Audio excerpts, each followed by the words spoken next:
Okay, so hi everyone. Um, Welcome to this evening with us. My name is Alba Martos Rosa. I'm the last coordinator, and I will be doing right now this short introduction about today's webinar, just to explain a little bit who we are, how the event is going to develop. But before we start, I would like to mention all the men and women that have been murdered during this protest in Colombia during this week. From Ireland, we send our solidarity to the Colombian people that they are struggling and fighting. And if you want to support those who are resistant right now in the streets, the Colombian community in Ireland invites you to send a picture to laskevents@gmail.com with a poster so they can collect them in a video. You can see it in Thomas McDonald profile, and I will write it down now in the chat as well. For those of you that don't know LASK, we are a membership-based organization since 1996, and we are based in Dublin, Ireland. We share this passion for real social change in Latin America and Ireland, and we believe in equality, social justice, and equal cultural, social, political, civil, and economic rights for all. With these events, we try to expose and challenge the current injustice in Latin America and in Ireland through public awareness raising, development education, events, information exchange, solidarity campaigns, etc. As you know, LASK usually runs our last Wednesdays at the end of each month, and usually they're face-to-face, but this current situation forced us to do it online. The good part is that now we can reach more people, and thanks to this technology, we can connect from different parts of the planet. And that's why also we can have with us today our speakers. I would like to thank our friends from Terra Justa in Bolivia for supporting us in the creation of this webinar today. Terra Justa accompanies and supports organizations and communities fighting for social, economic, and environmental justice, especially those affected by extractive projects in Latin America. And Terra Justa grew out of the work of the Democracy Center, and it was launched in April of 2020. They are based in Bolivia, and their staff members are based in Ireland and in the UK as well. This webinar is going to be recorded. It's been recorded right now and uploaded in our YouTube channel. Just a short reminder that you have all our talks and events also uploaded in our YouTube channel, so you can check it. As this is a webinar, all of you are muted, but you can write us in the chat. And also, if you want, you can leave your questions for the speakers through this whole webinar in this question and answer box. And after the interventions, we will have a time for reply them. There will be a translation for the Spanish speakers. You can activate the subtitles or also view the full transcript. So no worries about it. Now I'm going to welcome our moderator for today, Dr. John Reynolds, Associate Professor, Department of Law from the Maynooth University here in Ireland. John teaches and writes on questions of international law, imperialism, and social justice. He's an editor of the Third World Approaches to International Law Review Journal. And that would be everything on my side. Thank you, John, and thank you to all our speakers for being here today with us.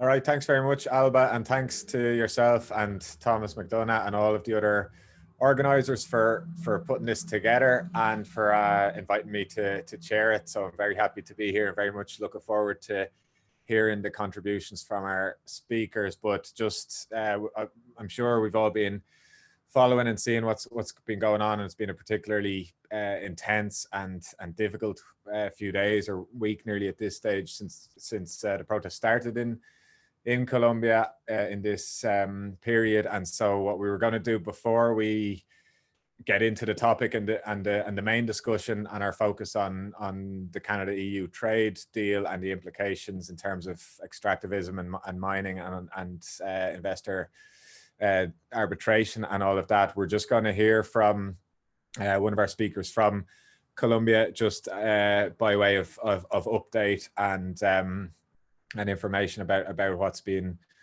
going on. So I'd obviously just on behalf of all of us just send all of our solidarity to our friends and colleagues and comrades in Colombia, and I will just give the floor initially now to Oscar, who's going to talk to us a little bit about the situation, and then I'll come back in after that, and we'll kick on into the topic itself. So I'll just pass over to Oscar now, and I think, as I understand, Thomas is going to do. We're going to have translation as we go for this little segment. Okay, so it's over to you, Oscar. If you can switch on your microphone. Thank you. Gracias, John. Un saludo para todas y todos desde Colombia. Queremos aprovechar este espacio para rendir un homenaje a esos hombres y mujeres que han sido asesinados durante estos 6 días de protestas en el marco del paro nacional en Colombia. Desde el pasado 28 de abril, el pueblo colombiano salió a las calles a exigir que se tumbara la reforma tributaria que el gobierno de Iván Duque había presentado al Congreso. Pero la protesta fue tomando tal fuerza del inconformismo de un pueblo que sufre hambre, desempleo, pobreza, falta de educación, de salud. Y estos 6 días ha incrementado la tensión en el país y ha costado 25 vidas de hombres y mujeres que han sido asesinados a manos de la fuerza pública. Queremos aprovechar este espacio para rendirle homenaje a ellos, pero también para pedirle a la comunidad internacional un apoyo. Estamos enviando desde ayer un SOS Colombia al mundo para pedir la solidaridad internacional, el apoyo, porque nos están matando, nos están masacrando en las calles por protestar, por querer un país mejor. Es por eso que quiero agradecer este espacio y aprovecharlo para pedirle el apoyo internacional y la solidaridad a todas las organizaciones de la comunidad internacional, de Europa, de los diferentes continentes, para que se pronuncien y le exijan al gobierno colombiano que pare la matanza, que se respete la vida del pueblo colombiano. Muchas gracias. Thanks, John. Okay, thank you very much, Oscar. Thank you for that. And so just in case anyone wasn't clear on that, we have the closed caption, the CC option on your Zoom there, where you can see the subtitles as Oscar was speaking, because we will be here. We have three presentations, and one of them will be in Spanish. So just for any non-Spanish speakers, you have that option to view the closed caption subtitles, and you can either see it in the as subtitles on the bottom of your screen, and or in the window on the right hand side if you click the full transcript, so you can see the full text as you go. So thank you very much for that, Oscar. And you know, we're very conscious of how difficult the situation is at the moment, and how brutal some of the response from the state has been in recent days. And so we again just send our support and solidarity, and we thank you again for being with us. Okay, so we are here to talk about CETA, ISDS, and the particular element of Canadian companies and Canadian mining and extraction and fossil fuel companies in particular, and to learn and hear a little bit from the Latin American experience on this, because obviously the European Union, as many of you will know, concluded the trade and investment agreement with the Canadian government in 2016 after many years of negotiations. That the majority of that agreement and particularly the trade related elements of it have been in force provisionally since 2017. But as we know, the investment chapter and the investor protections in it were deemed by the European Court of Justice to be something that goes beyond the competence and the capacity of the European Union to negotiate and conclude on the behalf of the member states of the European Union. And so each member state has to ratify the agreement in full before that component can come into force. And so that's where we're at in Europe. Of the 27 member states, 15 so far have ratified it and 12 have yet to do so and are in various stages of internal political and legal processes discussing and considering this issue, including Ireland. It sat on the back burner really for a few years in Ireland under the previous government. At the end of last year, at the end of 2020, as many of us will know, the current government tried to essentially sneak through a vote in the parliament without much prior notice and without any real space or scope for the debate and discussion of the issue. There was a lot of pushback and resistance to that. The vote in the end got delayed at the last minute, and the issue has now been sent to some parliamentary committees for scrutiny, and there's an ongoing process now where various elements of the state and governmental apparatus are reviewing and reflecting on what this agreement is, and particularly on the investment components of it and the ISDS component, which has been rebranded and updated and packaged now as a proposed investment court system. And so in the Irish context, at least, we're in this consultation and reflection and information gathering stage where there is still scope for the decision to be up for grabs.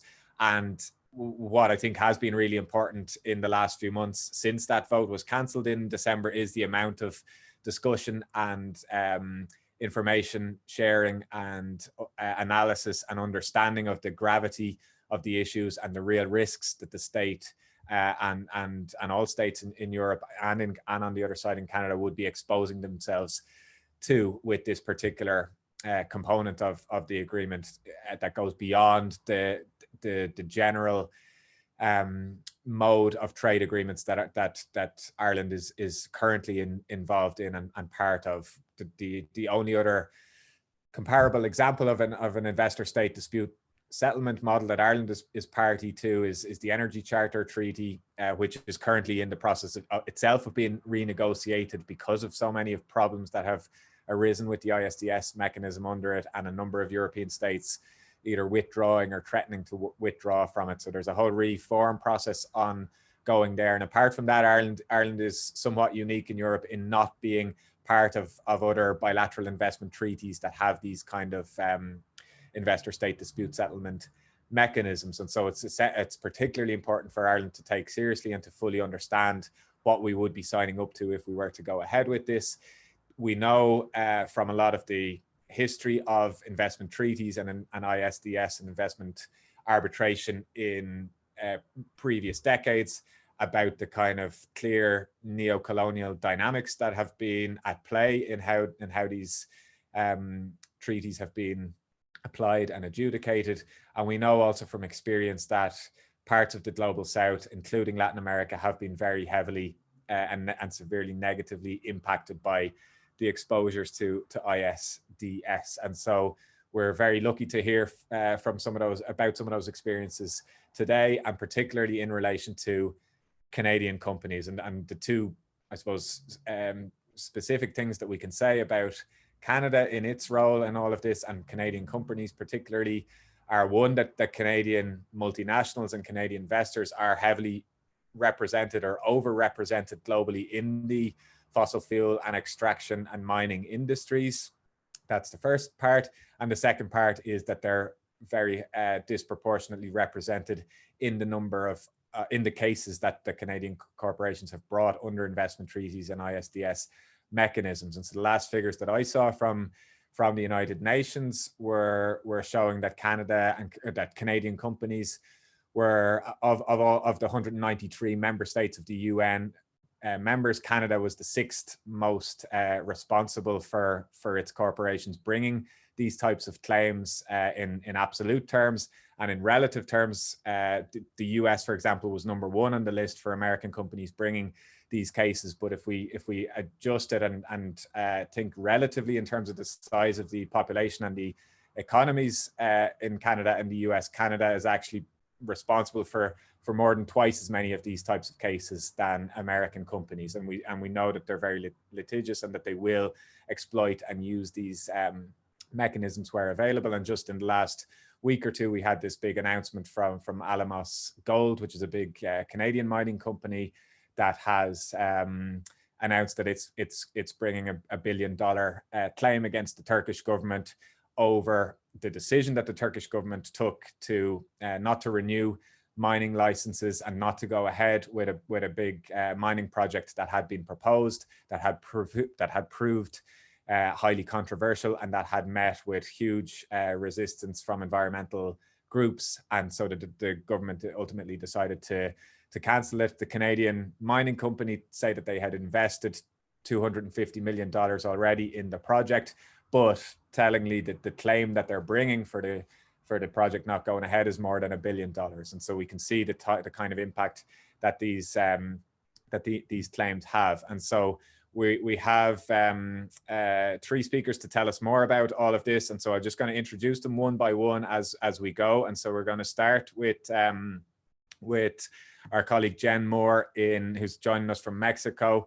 Jennifer is an associate fellow with the Institute for Policy Studies and is doing a lot of work focused on mining, investment protection agreements, and community struggles. And Jen was formerly the Latin American program coordinator at Mining Watch Canada as well. So there's a lot of experience and knowledge in terms of Canadian companies. And so Jen is going to speak to us about regional trends and ISDS and Canadian companies in Latin America. And so the floor is yours, Jen, if you want to just turn on your microphone and go ahead.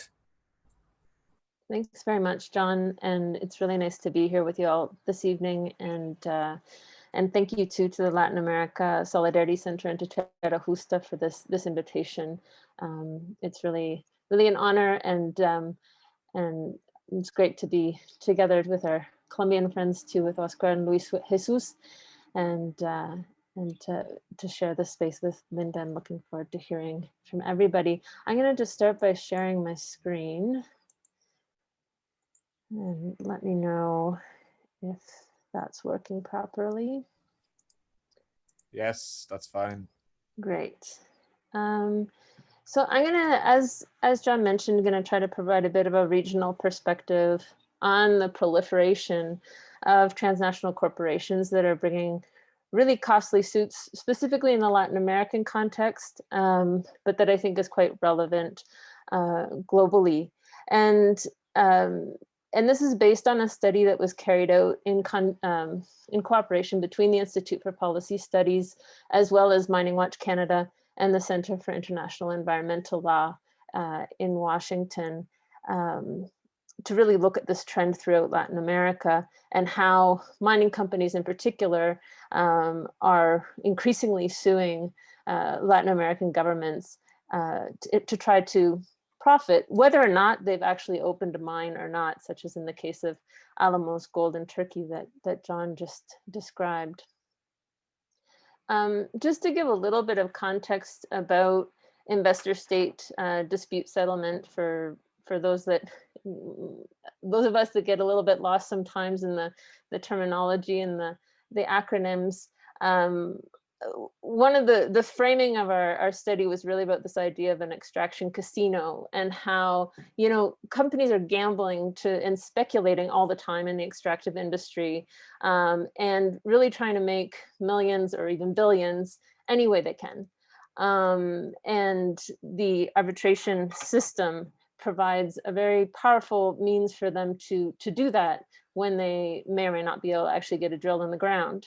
And just to remind ourselves, the investor-state arbitration system or investor-state dispute settlement is a one-way street. It's companies suing governments before panels of very highly paid lawyers, often who are meeting in secret without any witnesses. Documents may or may not be available publicly. And in this context, the considerations around whether investor rights were violated has nothing to do with whether a company operated legally, legitimately, with community support, with respect for the environment, or may not have also used really violent repression to try to get its investment off the ground in said country. It really is strictly being evaluated based on very powerful rights that have been enshrined in these free trade agreements, bilateral investment treaties, as well as sometimes in contracts in national investment laws, and that enable companies, you know, so the case of Alamos Gold that is suing for upward of $1 billion when it has invested around 200 million, is relying on investor rights, like this concept of indirect expropriation that is not just what we would understand as the taking of property or the taking of an existing investment, but actually reducing a perceived value of that investment in the future. So allowing them to sue for future lost profits, however absurd that might sound. Especially in, you know, well, in any industry, but in the extractive industry where those things can be wildly exaggerated. And I think it's also just important always to underline, and this characterization of investor-state dispute settlement comes from a lawyer who works for Curtis, an arbitration firm in the US that only defends governments. And he describes it as the wild, wild west of international law. And so just important not to confuse these panels at all with a court in which they don't rely on precedent. There really aren't concrete laws. There's a lot of arbitrary interpretation going on constantly, and a lot of misrepresentation of facts and errors, and one could just say plain out lies to try to reap billions or millions of dollars from governments through the system. In 2020, we hit the 1,000 case mark, and since then rising in terms of the number of arbitration suits that have been brought around the world, or known suits, because there are other suits that never get publicly released.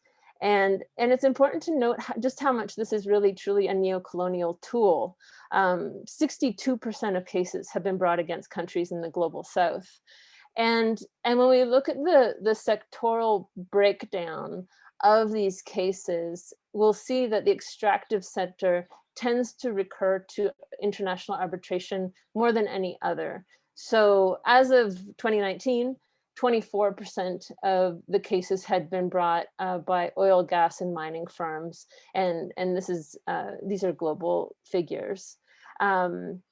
In total, that represents about 140 suits as of 2019. That number has only gone up since then. And in terms of Latin America, specifically, this is the most sued region in the world, with 29% of the suits that have been brought.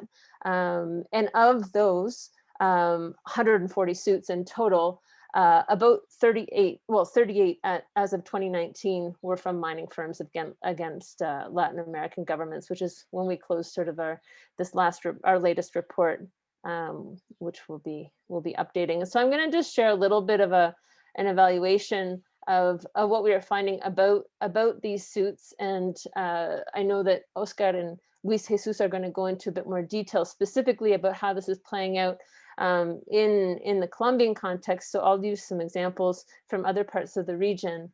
But it's important to stress just how much mining companies are using international arbitration to sue specifically over measures that have been taken in order to protect communities and the environment on which we all rely. So of the 38 cases that we looked at that have been brought between 1998 and 2019 with increasing frequency against governments in Latin America, over half of these involved at their heart community resistance struggles or people's struggles to get accountability over harms done from these mining companies.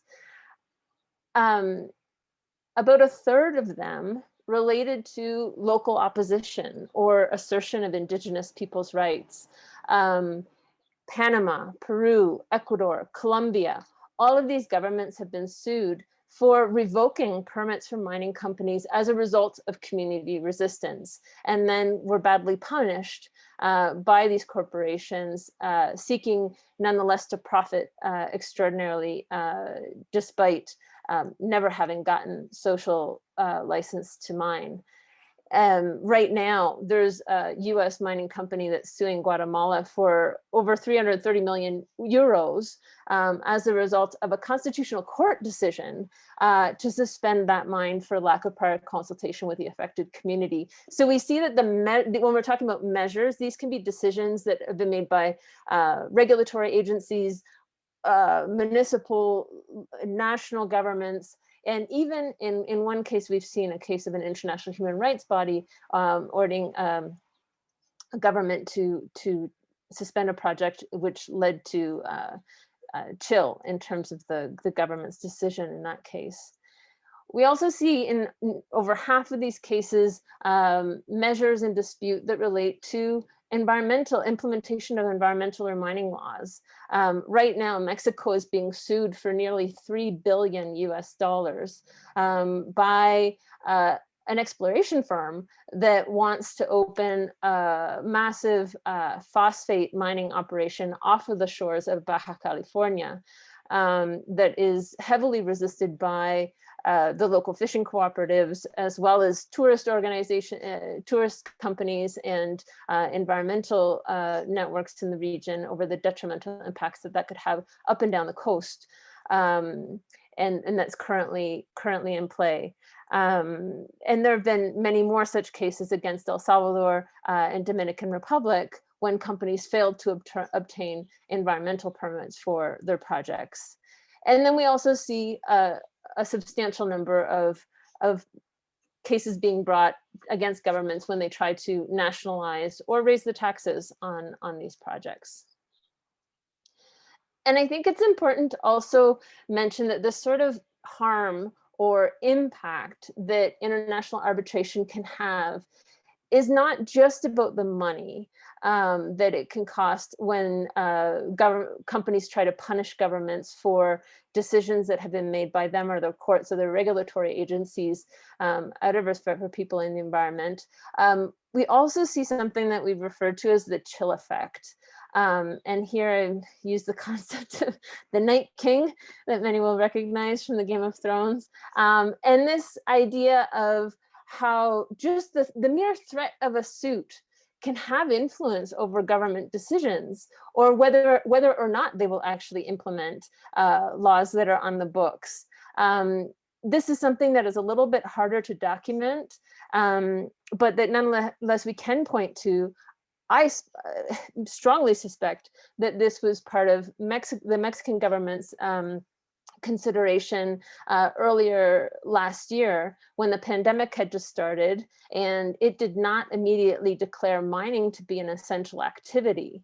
But 2 months into the pandemic, it was quickly brought back into the list of essential activities. And I can just imagine the number of Canadian and US mining firms that were lining up to threaten the government with potential suits that it was probably being informed about both by them and the embassies. And similarly, we've seen more public expressions in Ecuador of mining companies and the mining Chamber of Commerce threatening the Ecuadorian government to pressure them to disrespect and disapprove citizen efforts to hold referendums over unwanted mining projects up and down the country. And there's a number of other examples, but it's also important to say, you know, that the existing of a suit can also lead to negotiations under duress with governments to try to settle these situations outside of the arbitration process. And I think it's just worth also underscoring, who does this all benefit, regardless of how so clearly the corporate class, and here singling out, in this case, Canadian mining executives who do, as John already pointed out, play a disproportionate, sort of punch above their weight in terms of the mining sector globally, where there's a tremendous amount of Canadian capital involved. And I think it's worth underscoring that most, in our study, of the 38 cases that we looked at, and over half of which were Canadian mining companies that had brought this suit, most of them did not have any operating mine at the time of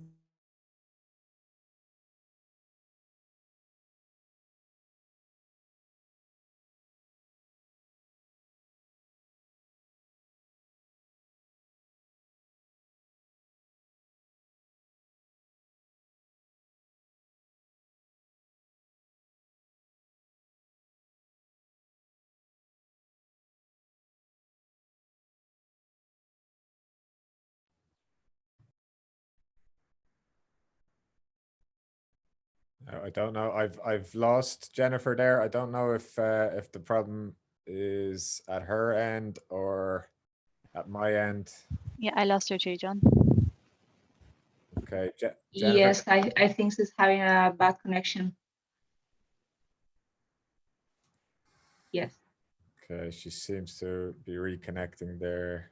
Am I back? Jennifer, yes, you're back. Okay, we lost you there. Go ahead. Okay, I'm just gonna wrap up here. I'm just gonna plug in while I do this so that I'm also not going to lose power at the same time. All right. So, and so also this also becomes a great industry, arbitration also becomes a great industry for the lawyers that get paid per case, and to the hedge funds that are speculating on these really high price suits. And I just want to comment a little bit about Canada in this context, especially given the context that we're, you know, that you're debating right now in Ireland in terms of the Canada-EU trade agreement. Canada, ironically or not, has itself been heavily sued under the arbitration system. Canada is the most sued under the North American Free Trade Agreement. It's faced 44 such suits, 32% of which were brought for issues related to environmental protection, another 32% of which have to do with natural resource management. It's paid out hundreds of millions of dollars in legal costs and damages. And notably, and I wonder if this is maybe an argument that's helpful in the debate that you're all having right now, the North American Free Trade Agreement was recently renegotiated, in which investor-state dispute settlement was removed in the relationship between US and Canada. So very discriminatory in the sense that it was not removed completely from Mexico. But in I would say somewhat hypocritical statement, but perhaps useful. The then Minister of Foreign Affairs and our now Finance Minister of Canada, Chrystia Freeland, said that ISDS elevates the rights of corporations over those of sovereign governments. In removing it, we have strengthened our government's health and the environment. That's a Canadian, how international arbitration threatens and undermines the sovereignty of nations, and I would add the sovereignty of affected communities and Indigenous peoples to make decisions over their territories as well. And this is a hypocritical statement in terms of Canada's protecting its back by, you know, removing this mechanism within the new NAFTA 2.0. But continues to obviously support this mechanism in its other agreements with countries, especially in the global south. We see this with the kind of rebranded investor court system that it's being proposed within CETA, and it can still sue Mexico, not directly under the new North American agreement, but through the Trans-Pacific Partnership, which was already negotiated, already ratified before those negotiations happened. So I'll just leave that there in case that's at all helpful to the debate, and just conclude on, and we can get, I'm sure, come back to some of this in the discussion about, this is not inevitable. These, the selling points that governments are using to try to peddle these agreements around the world are not foolproof, and have been shown to be, in fact, these agreements are not necessary to attract investment, and they do, in fact, have a lot of negative impacts over time. And so I'll just leave it there if there's interest in talking about some of the solidarity efforts that we've been building north and south around these agreements in different cases. But turn the word back to you, John, and to our friends in Colombia. Okay, that's great. Thank you so much, Jennifer. And that's, I think, some really important insights and points you've made there. And I think the note you finished on is just so important to emphasize, because this narrative that this is just the way it is, and that there is no alternative to these kind of arrangements, is really so flawed and so disingenuous. And I think it just really is essential to emphasize that, and to push ourselves to think beyond the existing status quo and paradigm that we've kind of inherited from a system that's really developed in such a kind of fragmented and incoherent way. And I think what you did, some of the data and the information and the examples you've given us from the study there really show how that's played out, particularly in the Latin American context, and how that kind of neo-colonial element of it has been so fundamental in shaping the way things have evolved, and the statistics and the diagrams you've shown us there, I think, highlight that very well. The other point you made about the chill effect, I think, also is really important in so far as this is something that comes up a lot, and we hear a lot about it, and increasingly I think the evidence and the examples of it are there and are becoming more apparent and more widely understood and widely known, because again, that's something that proponents of ISDS have kind of said, oh well, this is just a red herring argument. There's no there's no way you can really tell or prove either way whether there is a chill effect. But I think more and more we do see it in tangible ways, and the example you mentioned there from Mexico just in the pandemic context is also an interesting one. And I think the quote that you gave us there from the Canadian government official will be, I think, very helpful for campaigners and political representatives in Ireland who are working on this issue, because again, this is something that the Ireland Canada Business Association and some of the business lobby groups who've spoken to the parliamentary committees on this, and from what I remember, some of the Canadian diplomats as well have been making this point that Ireland has a duty of friendship, and we've kind of committed in principle through the EU to this agreement, and so we really are obliged. We have this obligation essentially to see it through, and they've been really trying to push that again, that there is no alternative kind of idea. And so I think the fact that Canada recently has itself negotiated itself out of at least one element of these types of arrangements with the US, and the fact that we have statements on the record like that are very important and useful to highlight. So thank you again for all of that. We will now move on to our next intervention, which is actually two speakers from our two colleagues in Colombia. So when I mentioned earlier 3 contributions, we have 3 sets of interventions, but this is 2 speakers in one. So we have joining us from Colombia, from the Committee for the Defense of Water and the Paramo, or the Santurban Moors, the civil society platform made up of different groups and social organizations, which was to defend the Saint-Urbain watershed for where the water for 3 million inhabitants comes from, in the face of multinational mining companies and a complicit government. So to tell us about that struggle and that context, we have Luis Jesus Gamboa and Oscar Estupinan, and so we'll hear from them in Spanish, but again, like I said previously, we have the subtitle and closed caption options that you can click on your screen if it doesn't come up automatically.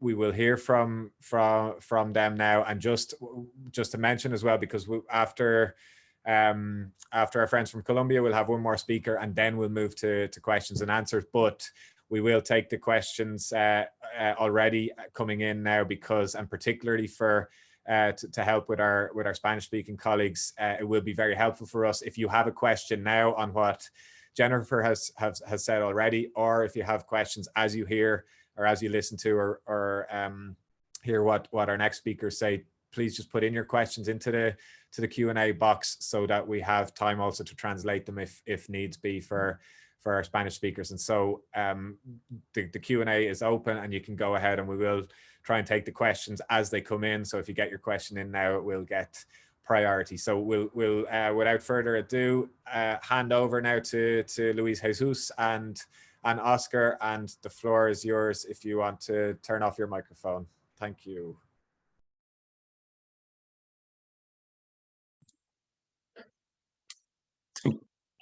Thanks, John.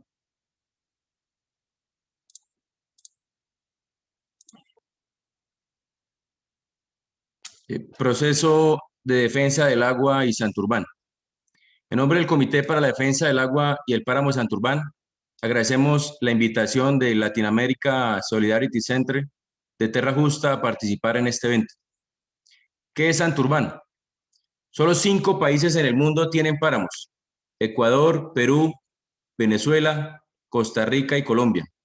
De ellos, el 49% está en nuestro país y corresponde a 36 complejos de páramos, aproximadamente 3 millones de hectáreas que son indispensables para regular el clima y para proveer de agua a las ciudades. El 80% del agua de las ciudades proviene de los páramos en Colombia. Santurbán es un ecosistema que forma parte del bioma páramo, cuyos aportes a la vida del planeta no han sido estudiados. Para poder funcionar como páramo necesita del bosque alto andino y del bosque de niebla. En consecuencia, el páramo de Santurbán es un ecosistema completo que no se puede delimitar.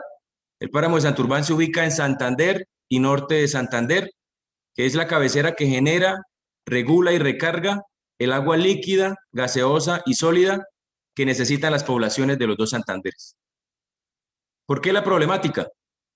Colombia entra al proceso de globalización en la década del 90.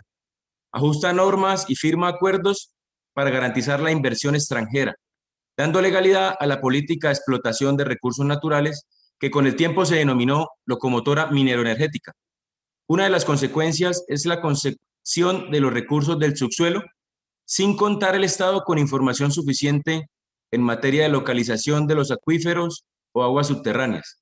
Para nuestro caso concreto, nos afecta debido a que la estrella hídrica de Santurbán no se le han practicado las pruebas de conocimiento científico relacionado con el curso de sus aguas subterráneas, las cuales conectan con el agua superficial de la que depende toda una región de millones de habitantes.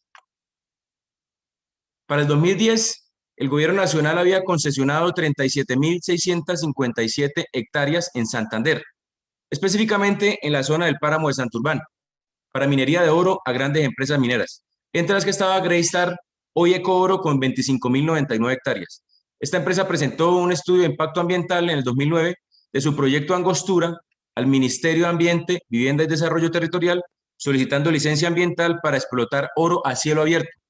Este proyecto de explotación a cielo abierto podría desencadenar en graves afectaciones al ecosistema y daños ambientales gravísimos como: 1.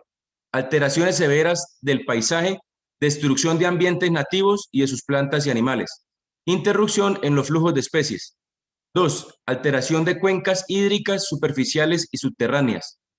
3. Gran captación de las fuentes de agua superficial para el consumo de la mina. 4. generación de depósitos y residuos mineros cianurados. Quinto, posibles derrames de cianuro que podrían contaminar las fuentes hídricas. 6. Se removerían 1.075 millones de toneladas de roca, de las cuales 775 millones de toneladas de estériles de excavación y 300 millones de toneladas para las pilas de lixiviados. 7. Se harían 2 pilas de lixiviados, una cerca a la quebrada Angosturas con un área de 148.16 hectáreas y la otra cerca a la quebrada de Páez con 108.98 hectáreas. Y se utilizarían diariamente 230 toneladas de explosivos ANFO y 40 toneladas de cianuro.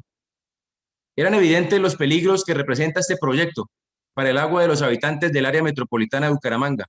Estos riesgos empiezan a ser difundidos a través de medios locales por el sindicato de la empresa Acueducto Bucaramanga, Sintraendes, y así comienza la tarea de convocar a líderes sociales, sindicales, estudiantiles, ambientales y académicos para alertarlos en la problemática que traería este proyecto para el agua de la ciudad. En las reuniones se concertó que quien participara tenía el compromiso de convertirse en multiplicador para ir ampliando el número de defensores del agua y de Santurbán. En marzo del 2010 se adoptó por consenso el nombre de Comité para la Defensa del Agua y el Páramo de Santurbán con la consigna Agua sí, oro no. Pues era necesario contar con un distintivo para realizar la labor de difusión, con pequeñas acciones, repartir volantes, realizar conversatorios, marchas, recolectar firmas en el llamado pliego verde.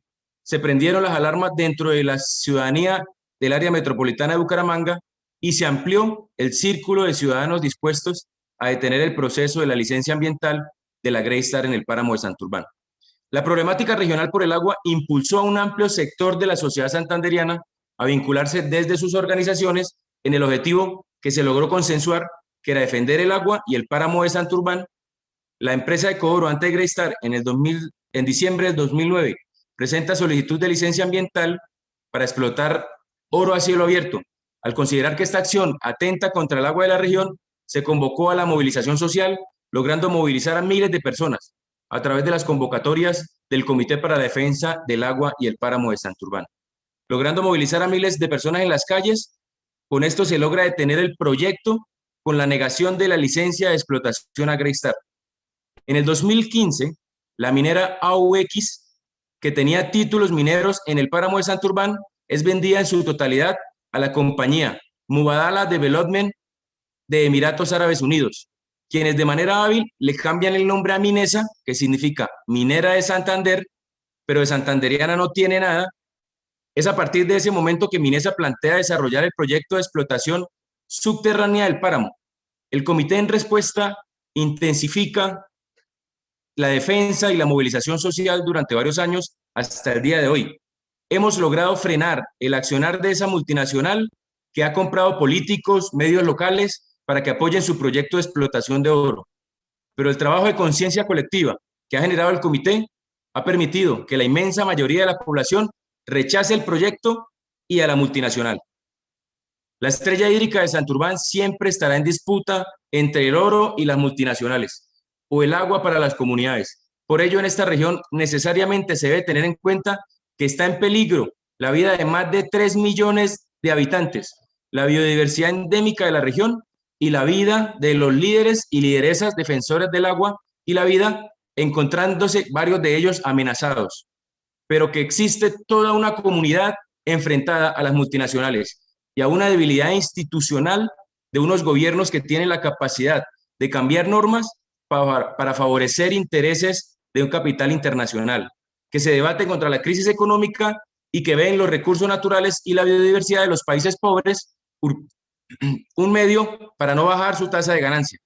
La inversión extranjera no puede estar sobre la vida de los ambientalistas, ni puede estar sobre los derechos humanos, ni el agua de la estrella hídrica de las presentes y futuras generaciones. ¿Quiénes somos?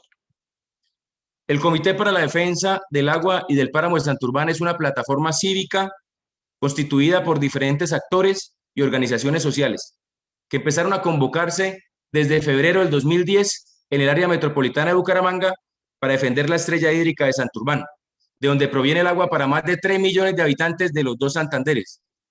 El comité está constituido por movimientos sociales líderes, lideresas comunales, organizaciones de base, la Central Unitaria de Trabajadores CUT Santander, el Sindicato del Acueducto Metropolitano de Bucaramanga Sintraendes, el Sindicato del Sector Educativo de Santander, organizaciones no gubernamentales de derechos humanos y ambientales, grupos culturales, gremios, partidos políticos, estudiantes universitarios de secundaria, docentes de universidades de secundaria y de primaria, artistas, sacerdotes católicos y grupos de iglesias cristianas.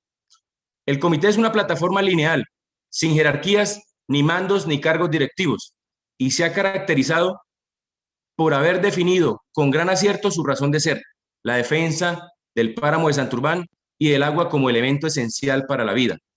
Esto le ha permitido la confluencia social en el proceso sin distingos económicos, religiosos, políticos, ideológicos o culturales.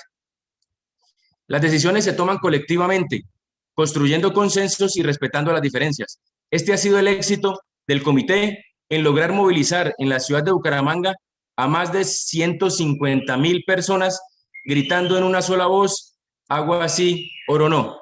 Seguiremos defendiendo el agua y la vida. The fight for water and light goes on. Thank you. Thank you very much.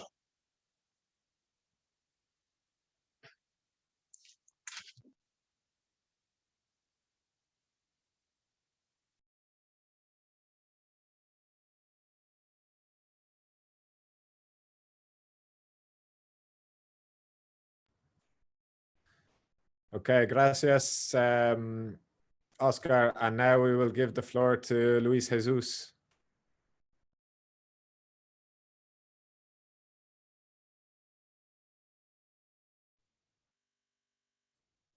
Thank you, thank you. Bueno, demandas de multinacionales mineras en tribunales privados de arbitramiento internacional, demanda de cobro contra el Estado colombiano en el CIADI. Antecedentes. La presencia de multinacionales mineras del oro en Latinoamérica, como las corporaciones de ahora, inició hace unos 30 años atrás, específicamente en países de Centroamérica, como Guatemala y Honduras, y posteriormente en Sudamérica, en países como el Perú y Bolivia. En Colombia, su auge comienza en el año de 1998 con el gobierno de Andrés Pastrana, quien al terminar su gobierno en el año 2002 había concesionado más de 2 millones de hectáreas, y posteriormente el gobierno de Álvaro Uribe Vélez, al finalizar su mandato en el año 2010, apoyado en su nefasta política de, comillas, confianza inversionista, ferió el país a las multinacionales, entregando el Estado con más de 10 millones de hectáreas concesionadas a la gran minería, no solo del oro, sino de todo tipo de recursos extractivos.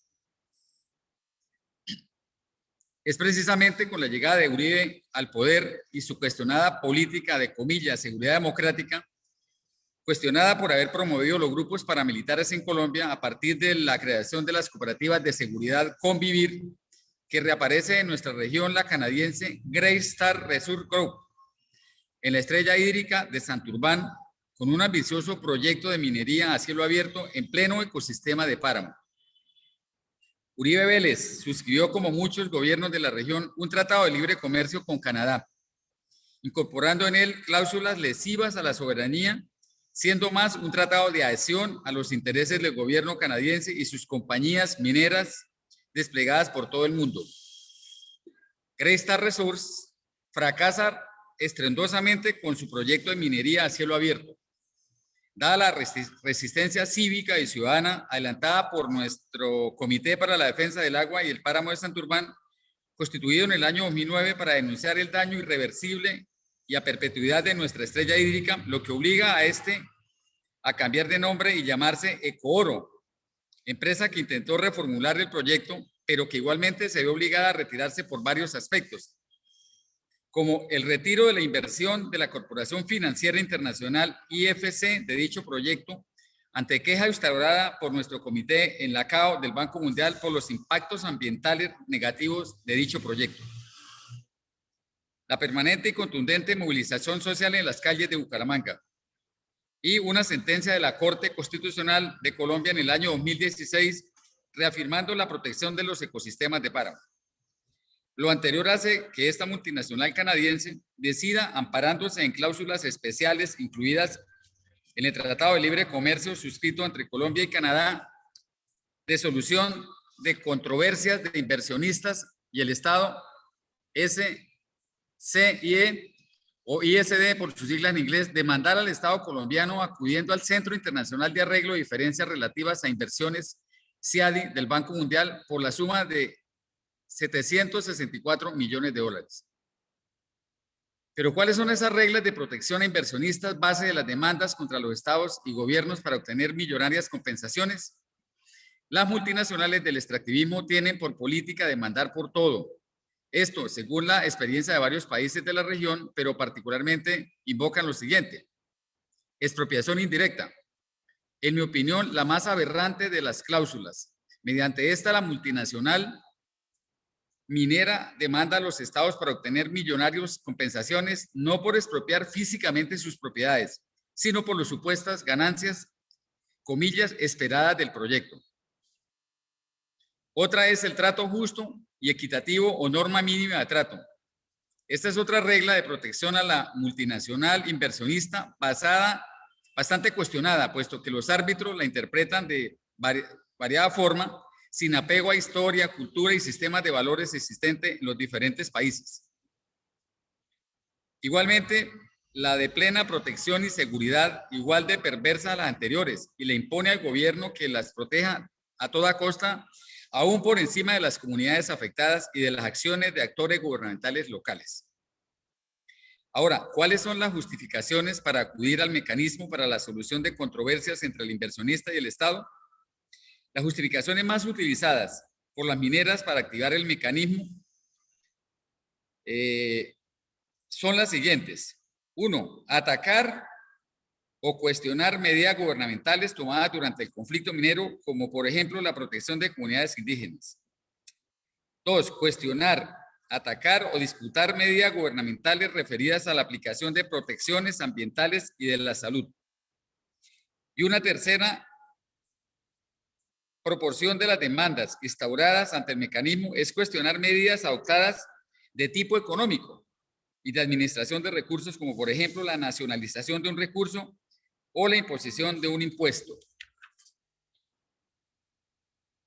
Las demandas contra el Estado colombiano por parte de empresas mineras canadienses. Colombia, al igual que muchos países de la región, no escapa al embate de demandas por parte de mineras canadienses o amenazas de demandar básicamente ante fallos de tribunales protegiendo derechos constitucionales, como ocurrió en el año 2016 con la sentencia C035 de la Corte Constitucional de Colombia, protegiendo los ecosistemas de páramo, que surten de agua al 70% de la población colombiana ante proyectos de minería a gran escala en estos ecosistemas.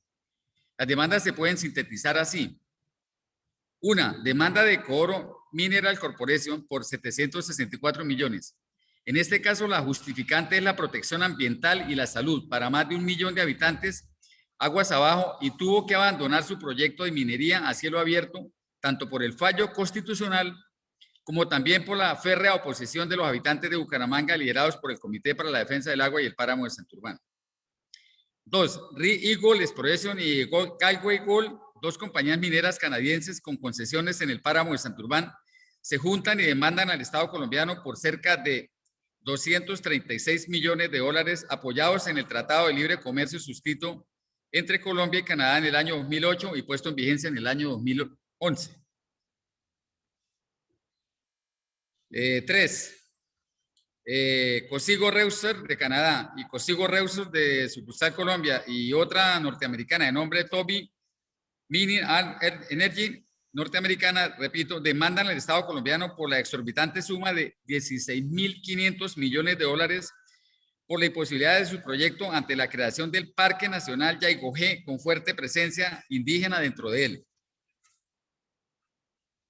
4. Gran Colombia Gold canadiense demanda en 2018 al Estado colombiano por 700 millones de dólares ante la suspensión de sus operaciones en el Marmato, departamento de Caldas, al occidente de Colombia.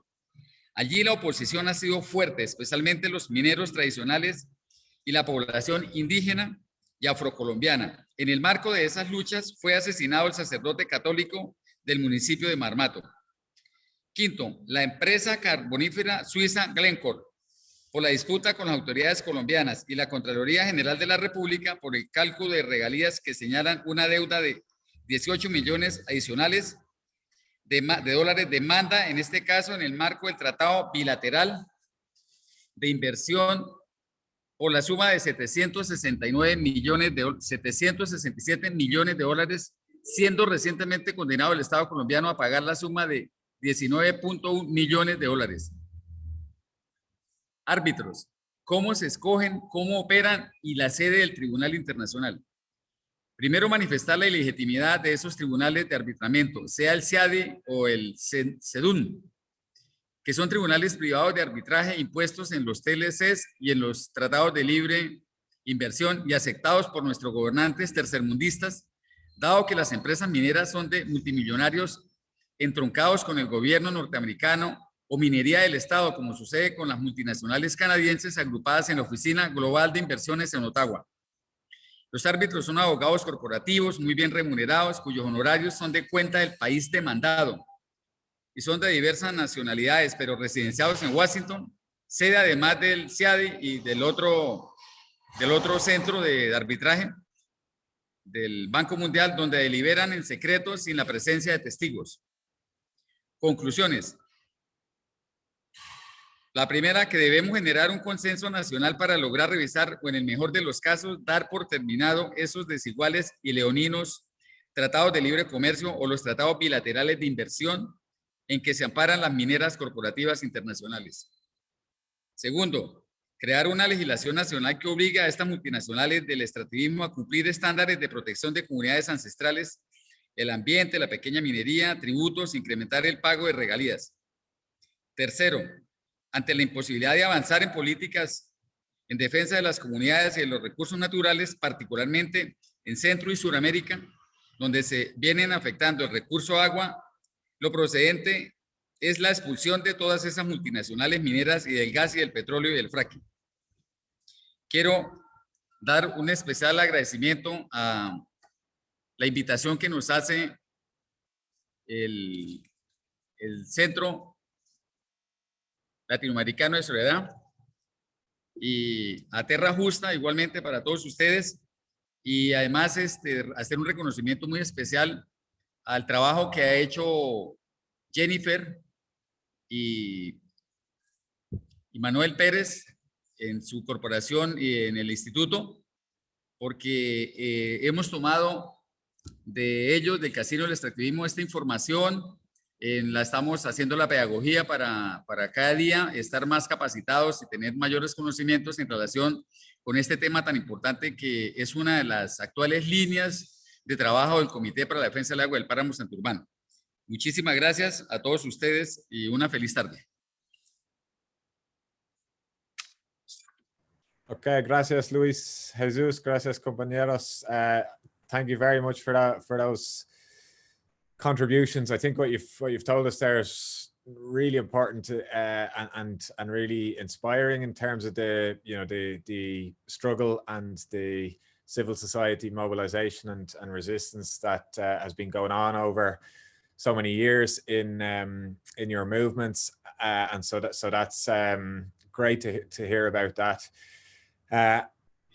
Also really important to hear about the extent to which some of the multinationals and the corporations affected by the social movement resistance and by the Constitutional Court decision, the measures that they've gone to since then to bring their claims through various ISDS mechanisms and claims. And it really is, I think, again, another stark warning and stark illustration for those of us in other parts of the world, and certainly in the Irish context, in thinking about the types of things that can happen, even as you've described it in the case where you have a solid Constitutional Court decision or a Supreme Court decision protecting environmental rights, protecting resources, that can still create exposure for the state before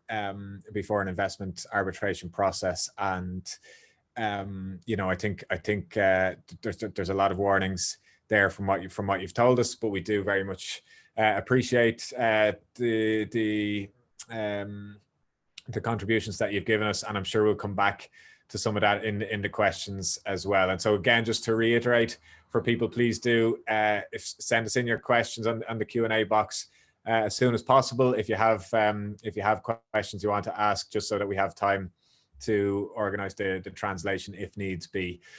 Okay, so we'll move on to our final speaker now. And for those of us who are listening in from Ireland, this is bringing us back onto the island and closer to home to hear from Linda Sullivan, who is a writer and activist currently working on the issues of climate justice and extractivism with Friends of the Earth in north of Ireland. And Linda's going to present findings of recent research as part of a Yes to Life, No to Mining global network on the state of mining on the island of Ireland. And so the title from Linda is Mining Expansion in Ireland and the Presence of Canadian Companies. And so I think we'll tie back nicely to both of the to all of the speakers that we've heard previously. So over to you, Linda, if you want to turn on your mic and fire away. Yeah, thank you, John. And thanks to Lewis and Oscar and Jen as well for their great presentations. Can everyone see my screen okay? Yes, I can see it anyway, Linda, yes. Okay, brilliant. Okay, so yeah, so the island of Ireland contains 2 jurisdictions, yet it's one ecological area. You know, rivers, air, humans and pollutants flow freely over the border. But similarly, the mining industry knows no borders and has been using similar tactics in the north and the south of the island. Okay, so Ireland has a history of mining exploitation, with modern mining emerging in the 1960s in the south of Ireland after various pieces of facilitative legislation from the state, and in the 2000s in the north of Ireland when the conflict here abated. So from that point onwards, the 2 governments have joined forces to sell Ireland to the mining industry as open for business. The governments attend the yearly PDAC conference, gathering of the global mining industry in Canada, to advertise and promote mining possibilities on the island. And they've been successful in positioning Ireland as up for grabs. In 2019, the Republic of Ireland was ranked by the Fraser Institute as second in the world for attractiveness of their mining policies. It was previously ranked first for 5 years in a row and then dropped briefly to 4th in 2018.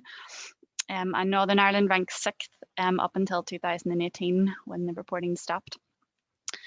As you can see there on the screen, the quote from one mining company sums up this attractiveness.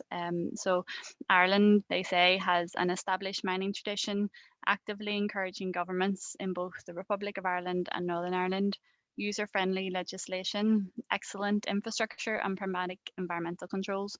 There is no restrictions, they say, on foreign investment in Ireland and no difficulties with capital repatriation. And investment has followed the interest. So 27% of the Republic of Ireland is currently concessioned to mining companies for mineral exploration, alongside 25% of Northern Ireland. And due to extensive mapping through the TELUS project, which was funded by ANI's Department for the Economy and the Republic's Department of the Environment, Climate and Communications, and these figures could rise like still higher. Department for the Economy up here has said it could rise to as high as 70%. So yeah, very worrying. And as you can see there, sorry, in the end of the last slide. So after the TELUS project, Ireland became the most detailed map country in the world. And yeah, so you can see there are the 2 maps, like so the one on the left prospecting in the south and the one on the north then prospecting in the north. So what hold does Canadian mining companies already have on the island? Well, with regards to NI, it is Canadian companies who have already have a monopoly on gold mining here. So the Kavanaugh gold mine by Canadian Galantis Gold Corporation.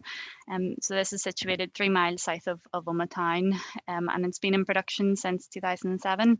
It's the only working gold mine on the island. And planning permission was granted to Galantis in 1995, but operations didn't start until 2007 because like after one of the country's longest running public inquiries in which residents opposed the mine on environmental and public health grounds, but it was given the go ahead anyway. And then in 2015, an extension was approved, moving from open pit to underground mine. So, however, Galantis are at a standstill at the minute in Kavanaugh because the PSNI have refused to use even more public resources to supervise their increased blasting plans, which is a requirement in the north, that Galantis refuses to pay for. And Galantis are prospecting further, so under a subsidiary called Flint Ridge Resources. And they were granted prospecting license in January 2016 to further explore for gold, lead, copper, and zinc around Oma. Yeah, and then we have Dalradian, which is the only project on the island to have live planning applications submitted. Dalradian's Canadian as well, and their plan application is for the Colonial site in County Tyrone. So this following slide is thanks to Save Our Sperrins group, and it shows exactly what Dalradian have planned for their planning applications. As you can see, like an underground mine, cyanide processing plant, mercury smelting furnace, toxic waste storage, contaminated tailings ponds, wastewater treatment plant, a backfill plant, electricity substation, explosive store, maintenance facilities, and 24-hour lighting around the site. So you can see the huge damage that this would do to both the environment and the local communities. So Dalradian were, so they're Canadian, but they were financially bailed out by Orion Mining Finance in 2018, with the shareholders losing out, but the directors holding on. And then Dalradian have also bought concessions for 10% of Northern Ireland. And as they say themselves, like this isn't one mine, this is a mine camp. So they plan to develop a mining district beyond their current proposal for Colonial. So in the south then, in the Republic, so zinc, lead, lithium and gold are the main targets for exploration in the south, and exploration licenses are held by 46 companies, but Canadian firm Group 11 Resources hold the highest number. They hold 99 licenses, and Swedish Boliden come second with 55 licenses, and then other countries such as China, Australia, the UK and Ireland hold other, as well as other Canadian companies hold the rest of the licenses. So if you take zinc, which is one of the main targets in the south, which is used in batteries, electric cars, solar panels and wind turbines, the demand for zinc is just set to increase drastically under the new green growth paradigm and the transition away from fossil fuels. Ireland's ranked #1 in the world for zinc per square kilometre. And the biggest extractor of this metal so far on the island has been Boliden, which owns the Tara mine, and it claims it can run for another 20 years. But as Boliden expands Tara, other big hitters such as Canadian Group 11 and the Anglo-Swiss company Glencore are hot on their heels in the scramble to establish Ireland's next big zinc mine. So Group 11, Group 11's professed aim is to generate exponential shareholder returns through these endeavours. So both Group 11 and Glencore have made substantial zinc discoveries already at Stone Park and Palace Green in County Limerick, and then also Ballinalack in County Westmeath. And drilling's also commenced on these sites. So, and then other Canadian firms such as Teck and Advantis, they have both 49 and 35 prospecting licenses apiece, and are also like vying for their piece of the pie. Then we'll have Irish firm Arkle, formerly Connemara Mining, which has been key to some of these zinc discoveries and as a junior partner in the ventures with Group 11 and Teck. So moving on to lead often comes with zinc.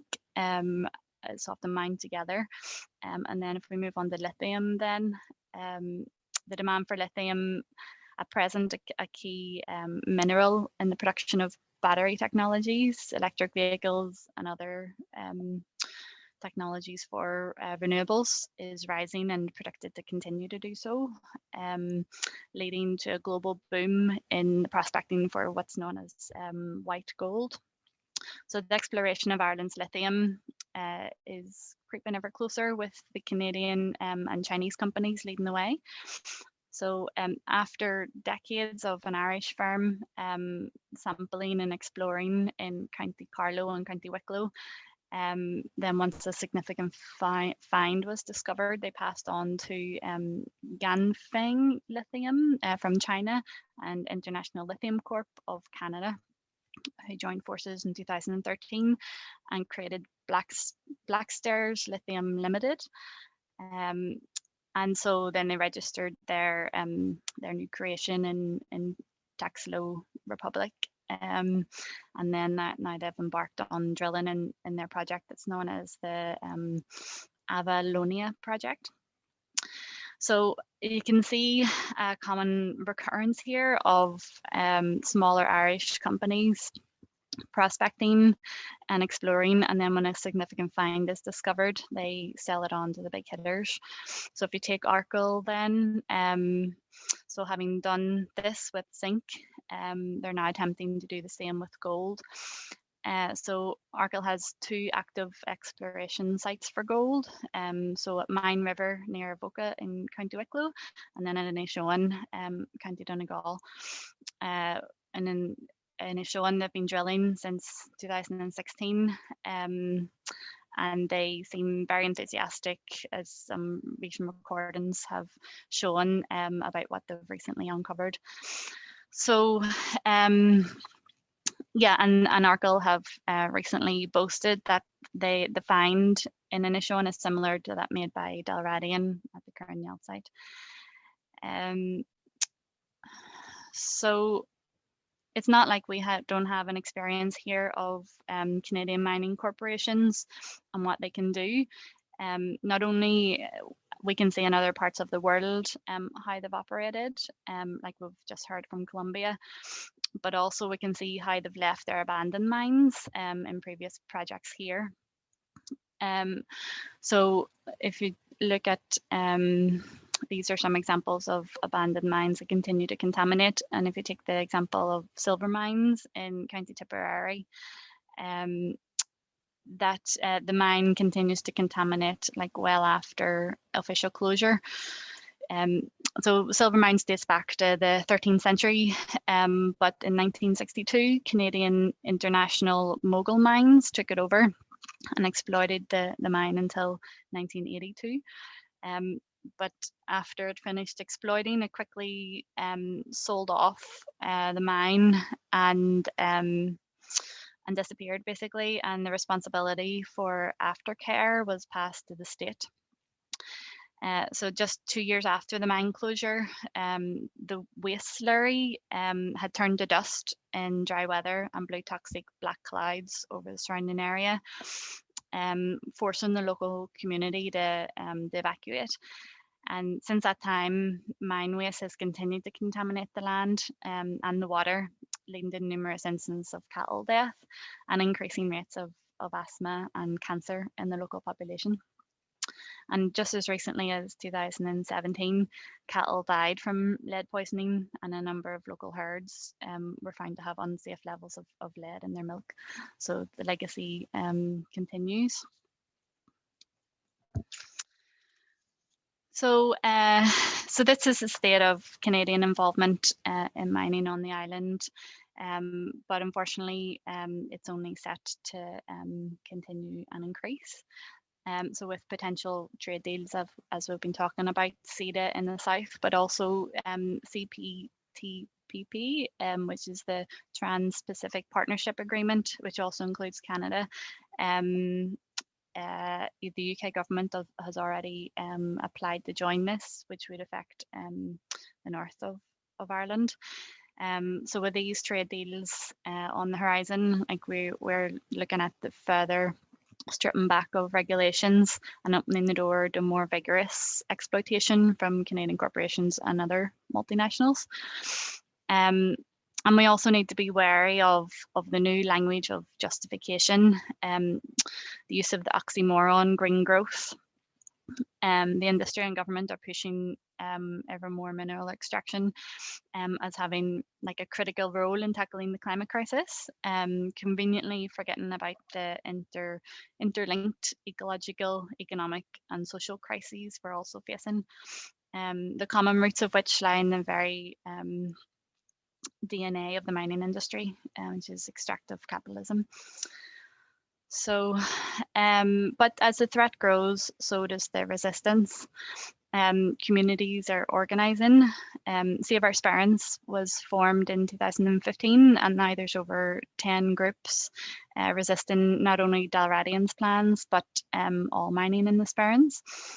And they're supporting communities across the island too. Recently, CAIM, Communities Against the Injustice of Mining, was formed to bring together all communities resisting mining on the island of Ireland and fighting for a future beyond extractivism. And just taking here the social ecology model of the types of activities that communities are engaging in. So we have holding actions, like such as protests and holding back what we don't want, but then also fighting for system change, such as having the rights of communities and the rights of nature embedded in local, even national and international law. But then also consciousness shift, like telling better stories, changing our story and taking our power away from the corporations. And then also finally, international solidarity is an essential part of the resistance. So we've already connected the struggles in Peru and Mexico, Cyprus, Romania, the Lakota Nation, and now Colombia. And as the Irish saying goes, ní art go cur la céile, we're stronger together. So I'll just finish there. Thank you.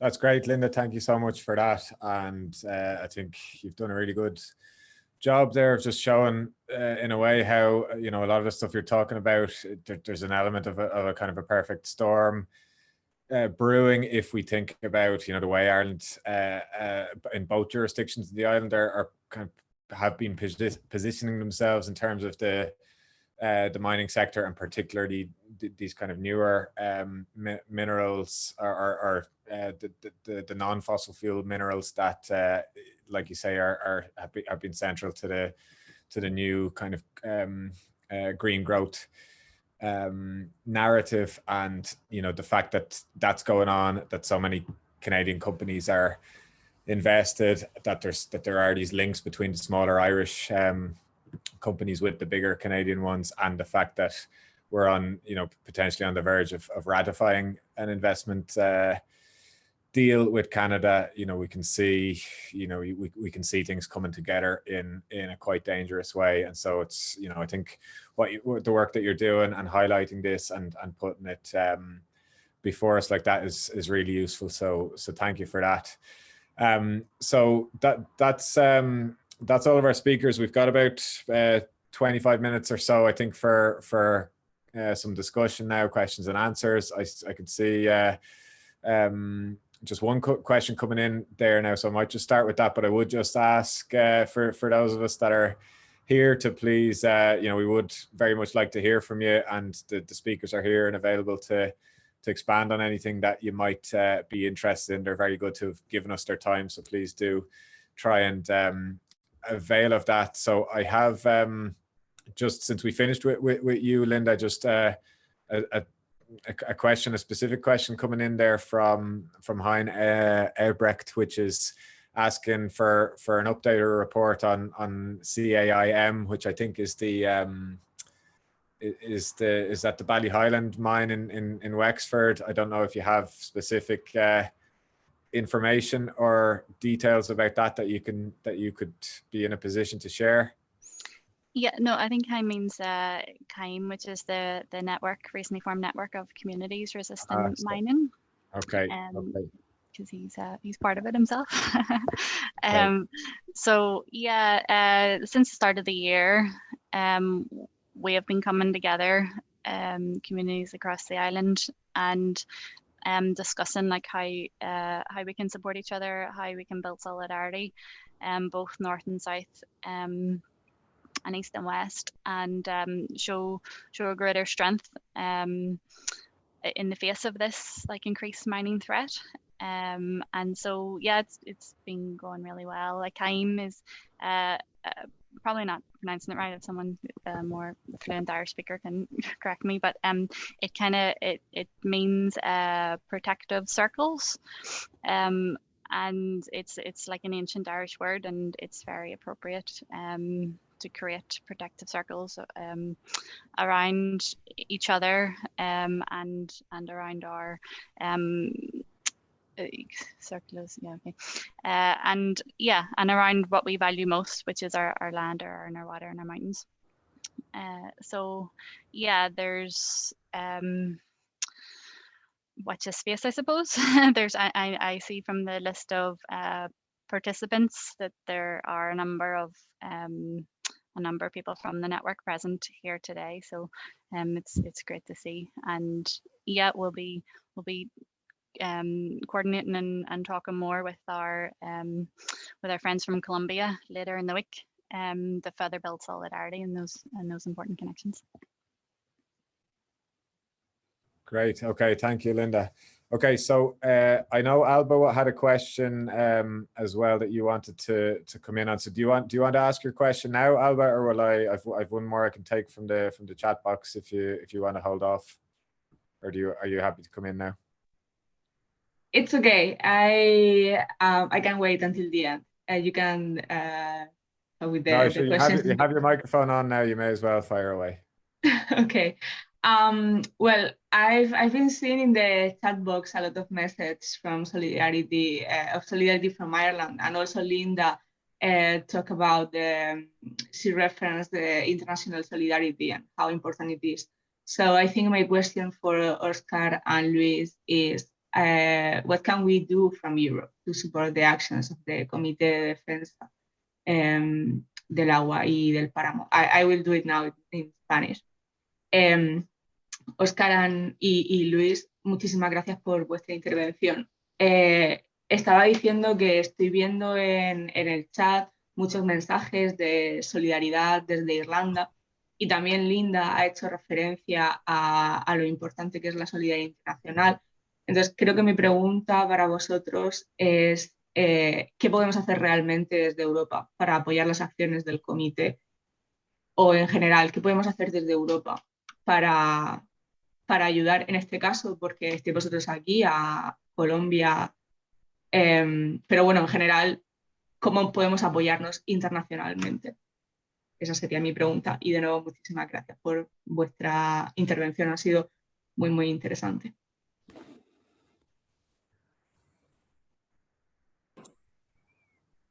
¿Respondemos cualquiera de los dos? ¿O? Sí. ¿La respondo, Luis Jesús? Sí, Oscar, responde. Bueno, primero gracias a todos y a todas por este espacio, por permitirnos contarle al mundo cuál ha sido nuestra lucha, cuál ha sido esa resistencia y esa defensa del territorio, del agua y de la vida. Es muy importantísimo, muy importante que las organizaciones internacionales se vinculen a esta pelea. El gobierno, de alguna manera, al ver que hay presión internacional, eso lo pone en otro contexto. Que las organizaciones internacionales se pronuncien ante las embajadas de Colombia en esos países ya empieza a meterle presión y de alguna manera ellos ven que el conflicto, que es un conflicto aquí de territorio local, ya lo expandimos al mundo. Es importantísimo que ustedes se puedan pronunciar, que puedan apoyar. Sería interesante que pudieran venir a Colombia, a Bucaramanga, a conocer el páramo de Santurbán, a hablar con la gente aquí del proceso. Digamos, esas visitas internacionales, aquí logramos que los medios locales las saquen como notas periodísticas y eso ayuda a que la gente vea que el conflicto por el agua y por la vida traspasó las fronteras de nuestro país. Creo que es importantísimo, diferente ayuda en todos los sentidos, moral, política, incluso económica. También, aunque no hemos, digamos, no nos hemos puesto en la campaña de buscar solidaridad económica internacional, pero aquí las tareas que hemos hecho han sido comunitarias, o sea, todos poniendo, hemos conseguido recursos para desarrollar las diferentes actividades, pero creo que lo más importante es que primero estos espacios para que la gente en otros países pueda conocer qué es lo que está pasando en Colombia y lo que el gobierno de Colombia le permite a estas multinacionales hacer, cómo estas multinacionales violan las normas, cómo compran políticos, cómo sobornan. Es importante que conozcan eso. Y la solidaridad, me parece que es fundamental que se puedan vincular, acompañar al Comité para la Defensa del Páramo Santurbán en las diferentes tareas, a difundir a través de sus medios, de sus redes, de sus canales, difundir la problemática. Y bueno, termino agradeciéndoles el apoyo y la solidaridad no solamente a esta lucha, sino a todas las luchas que del pueblo colombiano estamos hoy librando. Muchas gracias. Okay, gracias, Oscar.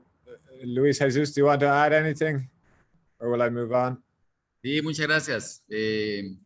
Bueno, ante la inquietud de ustedes, lo más importante es la solidaridad y el acompañamiento que ustedes nos hacen, las diferentes organizaciones desde Estados Unidos, desde Canadá, con MiniWAS y el acompañamiento de ustedes, solidario, y decirles que este ecosistema que nosotros estamos defendiendo en esta parte del mundo es valiosísimo en cuanto que el páramo Santurbán es un recuperador de gas carbónico, de carbono por cada metro cuadrado de páramo captura 1 tonelada de gas carbónico. El bosque junto al páramo y el propio páramo que no tiene bosque es un receptor de carbono. Es una cosa muy valiosa, muy importante. Eso lo tenemos en cuanto a un aspecto importantísimo en relación con el cambio climático, que es una de las preocupaciones nuestras del comité también. Estamos evolucionando mutando a que todas estas tareas son en el marco del cambio, de combatir el cambio climático, y por esa razón la parte del agua que nutre y surte el área metropolitana y a 1.200.000 habitantes en Bucaramanga, lo del carbono que recupera el páramo es impresionante. Repito, por cada metro de páramo cuadrado recupera 1 tonelada de carbono. Consideramos que lo que está pasando en Irlanda merece también nuestro respaldo, nuestra solidaridad con las gentes para obligar a estas multinacionales a que cumplan estándares mínimos de protección a las comunidades y al medio ambiente, porque llegan arrasando con todo, y si no hay una férrea oposición, las empresas multinacionales van a ganar. Entonces, los gobiernos normalmente son muy genuflexos ante la presencia de multinacionales, Y las multinacionales nos tratan de vender el cuento de la minería bien hecha, que a la postre resulta siendo falso. Son eslogan que tratan de colocarnos en la mente de las personas, pero que la verdad, por la experiencia vivida en esta zona del mundo, en Latinoamérica, donde hay tanto pasivo ambiental, pues la verdad es totalmente falso los espejos, las ilusiones de las multinacionales. Entonces, veo con optimismo la lucha de Irlanda, de las comunidades allá, la presentación de Linda, espectacular, estamos viendo esas imágenes de la gente y pues la verdad es algo que nos llena de mucha alegría que también estén en esa tónica de luchar en favor de la naturaleza y de las gentes. Era eso, muchísimas gracias por toda la atención y por invitarnos y por estar presentes en este importantísimo espacio con ustedes. Muchísimas gracias, Luis. John, if you give me 1 second, because he visto en el chat precisamente a raíz de lo que estabas diciendo, Luis, que nos han hecho una pregunta sobre si la minería puede ser hecha a pequeña escala de una forma segura y no contaminante, de Geraldine. Si queréis, creo que la estaban haciendo durante la parte de Linda, entonces si queréis responder los dos también. Linda, I was saying that I just saw a question in the chat that they were asking if mining can be done in a small scale, safely and non-polluting from Geraldine. I think it was during your intervention. So if you, Luis and Oscar, also want to answer that before we move from the other questions that we have. It's just because I saw it in the chat and I didn't want to lose it. Maybe if Oscar and Lewis wanted to go first, and then I can jump in. ¿Quieren ir primero ustedes con esta pregunta?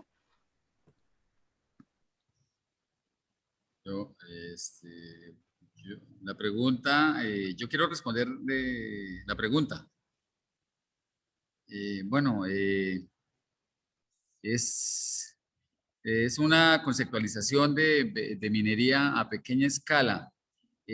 Nosotros en esta región del nororiente de Colombia, en Bucaramanga y aquí en esta región, nosotros la verdad desconfiamos de la minería a pequeña escala. Respaldamos básicamente el pequeño minero, la minería tradicional o artesanal que ha existido en la estrella hídrica de Santurbán desde los españoles. Ha existido pequeña minería o minería artesanal. No la llamamos minería a pequeña escala, a mediana o a gran escala. La gran escala pues es las multinacionales de ahora, pero la verdad nosotros solamente nos comprometemos a respaldar la pequeña minería que se hace con pobladores de la región donde está el distrito minero. Lo demás, el resto de minería a mediana escala podría ser, así sea de regionales ahí, de locales, que puedan impulsar proyectos de mediana escala, son contaminantes. Entonces, nuestro respaldo a la pequeña minería, sí, porque favorece la economía local de quienes han estado por todo el tiempo ancestralmente en estas regiones haciendo este trabajo. Pero la verdad, no nos preocupa eso de minería a pequeña escala. Puede ser parecida a la pequeña minería, pero la verdad solamente es la pequeña minería o la minería ancestral, como la conocemos.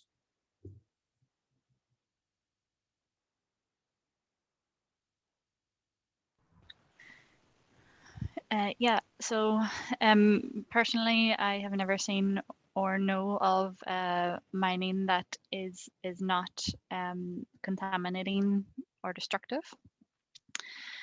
And also the global mining industry is steeped in neo-colonial processes, and like mining is carried out without any questioning of this and this the whole system, whereas the global south has been held up as a sacrifice zone basically, and now with the ever more desperate search for minerals, the peripheries of Europe, such as the island of Ireland and Scandinavia, Iberia, and then within those places, like rural communities are held up as sacrifice zones. So, and then also, I suppose, like there's no question of the demand.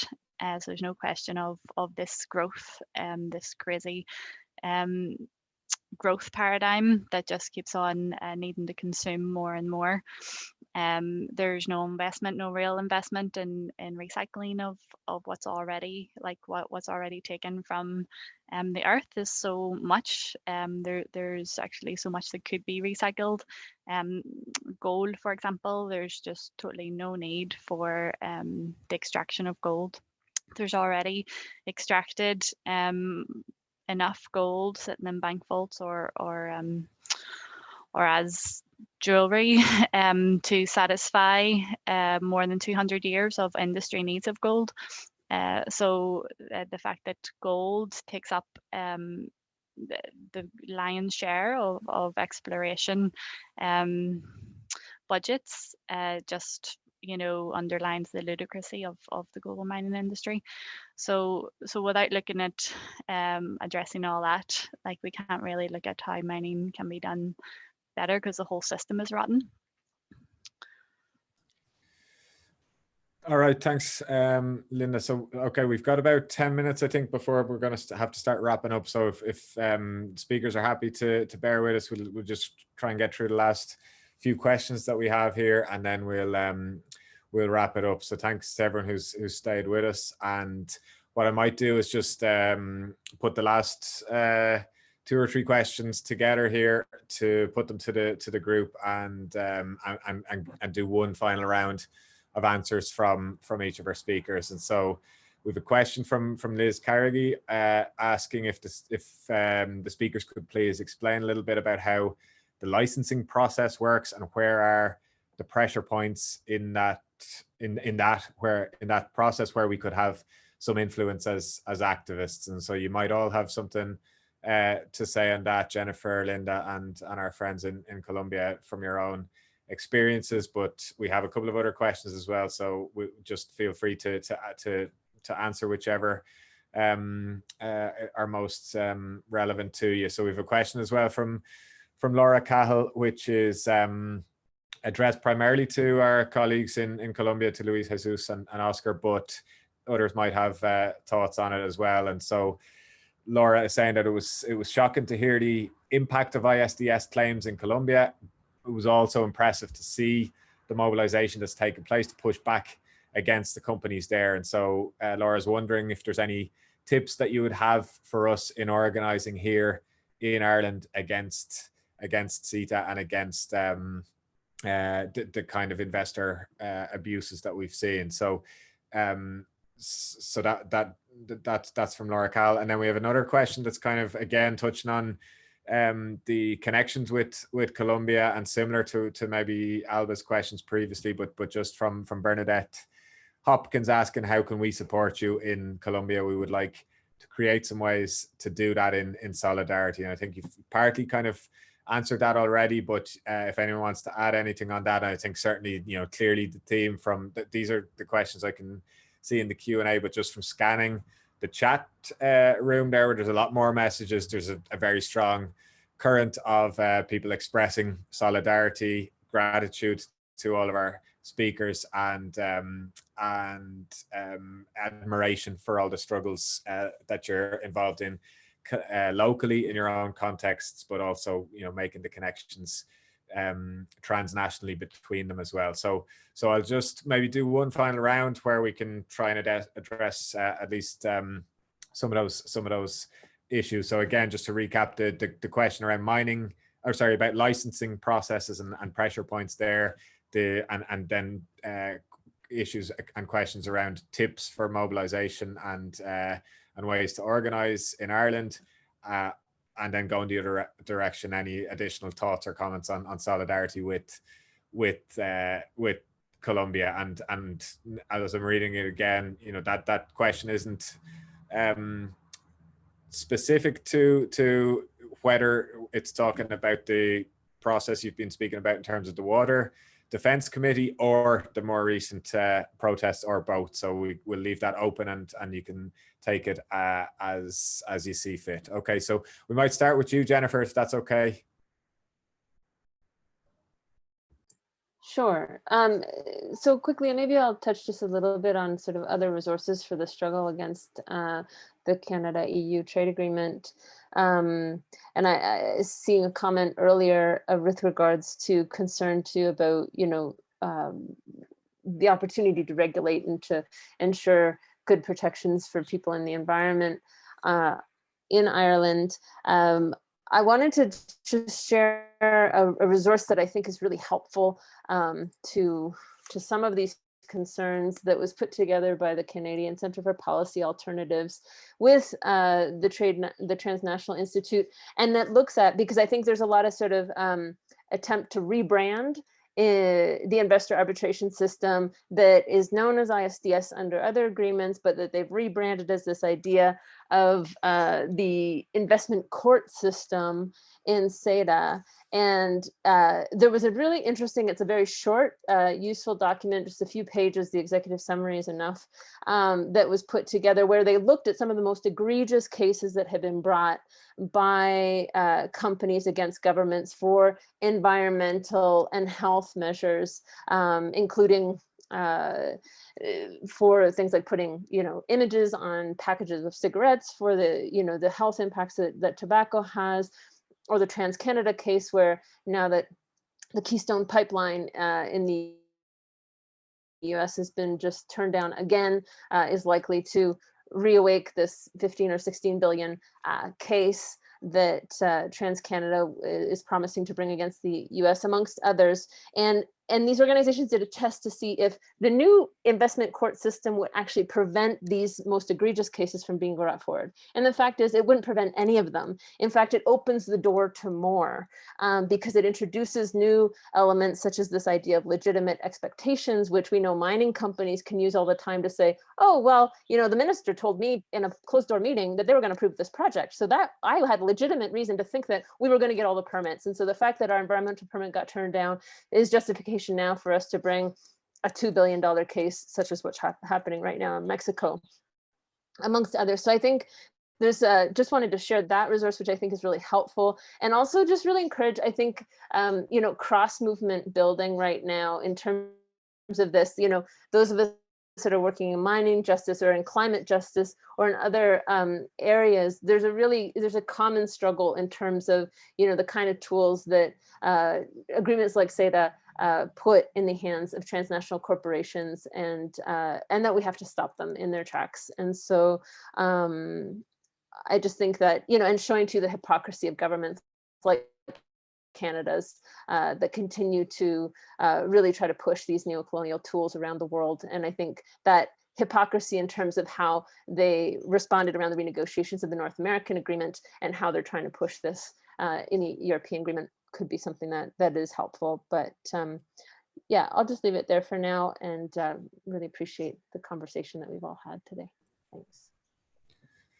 Thanks very much, Jennifer. Just to clarify, because there was just a comment or a question in the chat there asking about the name of that report, but you did share a link to it's the investment court system put to the test. That's the one you're speaking about. Yeah. So Laura Cal has just asked that. So Laura, there is a link in the chat box just above your comment there that has the details of the report there. If you can't see it, we can get it to you afterwards again. Okay, thanks, Jennifer. So I'll pass on to Linda, maybe if you've anything to you want to address there, Linda, in terms of mining licenses and the licensing process, pressure points, or any of the other issues that have been addressed? Yeah, thanks. Yeah, so there's two different regimes. So the north has its own regime and the south has its. So there's different processes that each regime goes through. So, but I think just a general point is that the earliest that you keep them out, the better, because the further down the line they go, then the harder it is. And we see that with the operating mines such as Tara and Cabanacaw. So if in the prospecting licenses, like so communities have recently been successful, like such as communities in Connemara and Donegal and Cavan, of because of community organising early to the companies have withdrawn their prospecting application. So there could have been other factors at play, but the common known factor was community resistance. So I think just like the earlier the better, like the farther down the line you go, like there are still ways to object. The Iranians planning application is now going through a public inquiry, and communities in the Sparrans are organising to present how their project will be extremely destructive for the health and the environment of the people. So, but then you get like the huge disparity of opportunity there with the Iranian, with all their huge financial resources, able to bring in experts from all over, and community doesn't have access to such resources, so but I think when we see in the Sparrans, we see in Colombia, and we see in Peru, like and other areas of Ireland, like the one thing that is really essential in being successful in resisting these mining corporations is community organising and community strength, and it is possible to keep them out. Like my experience in Cajamarca, so this is the largest mining project in all of Latin America at the time, and the communities have still managed to hold them off, and as we just heard from Colombia as well, their successful resistance. But I think we can hold them off, but we also need to change the rules of the game so they don't keep on coming back. And so that's like the mining regimes in both the north and the south are hugely weighted in favor of the multinationals. So really, like, our government needs to recognize the rights of communities and the rights of its citizens ahead of corporations. And yeah, so I think that, and then if anyone wants to find out more information about the specifics of how to interject at various different points in the regimes, like, I can put my email in the chat, and there's, as I said earlier, there's a network already forming of communities across the island, and if you are in a community and you need some support, you can link into that network. That's great, Linda. Thanks very much for that. And I think just the 2 points that you've mentioned there, first and foremost, in terms of the deeper system change that's needed, is very clear. And then the other point under the current system, as much as possible, the importance of being organized and mobilizing as early as possible in the process, because that's something certainly we've seen.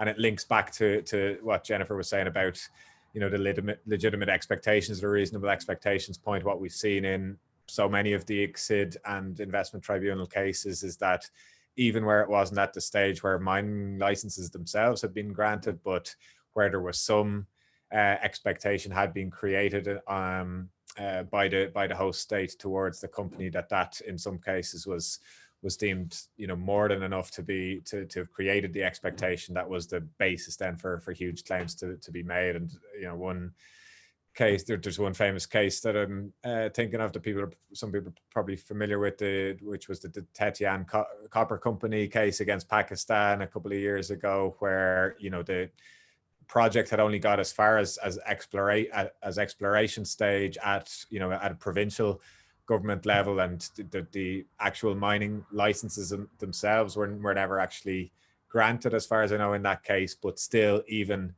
you know, despite that, the company brought the claim against Pakistan for, I think, for more than $11 billion in total, and ultimately got a claim awarded in its favor of nearly $6 billion, even though, because that was the, you know, the legitimate expectation of what they would have been able to make over a 50-year period subsequently. So even though they'd only at that point invested, you know, 100 or 200 million, the payoff the order that was given was almost 6 billion. And, you know, in that case, the licenses hadn't even been fully issued, and the central government had intervened before it got that far. So that again shows us, I suppose, the danger of how these things can evolve. So we'll just give the final word to our colleagues, Oscar and Luis Jesus, if you have anything you want to add in terms of suggestions and insights for helping campaigners, political representatives, and those working on these issues in Ireland, for how we might learn from the Colombian and Latin American context, and also if there's any additional final thoughts you'd have in terms of ways for those of us in Europe and elsewhere to express solidarity in meaningful and material ways at the moment in the current context. So that's for Oscar and Luis Jesus. And then after you have given us your final word, I'll just leave it for Alba to take the floor again and to conclude and wrap up and bid you all good night. Okay, so thank you very much to all of our speakers again, and over to you, Oscar and Luis Jesus.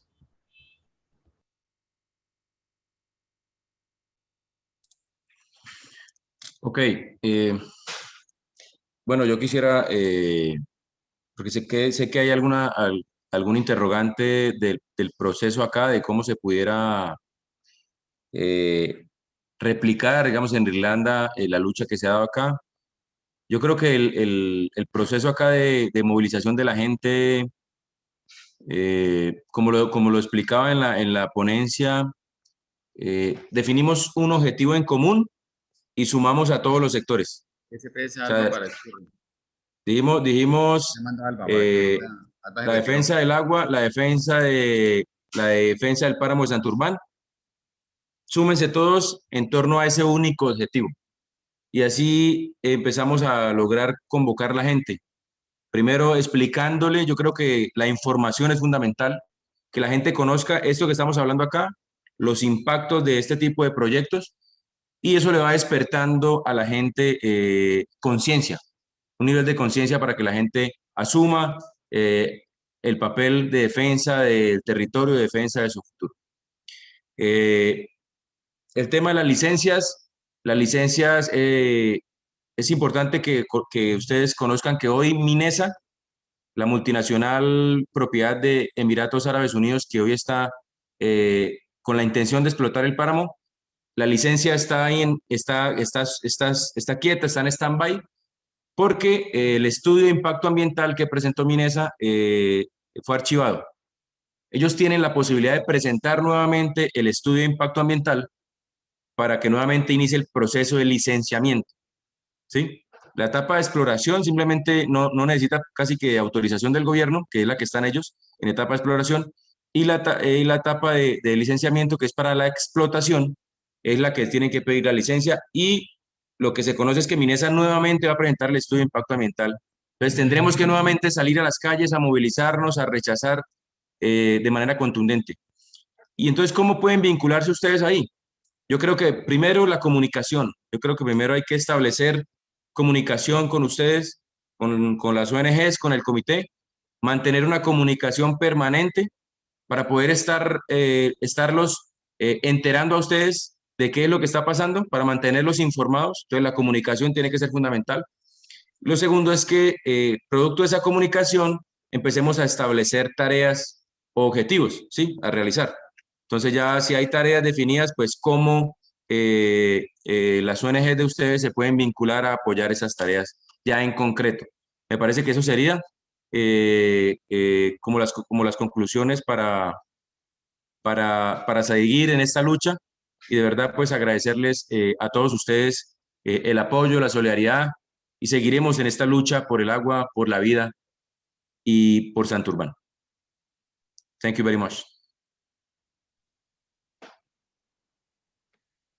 Muchas gracias, Oscar y Luis.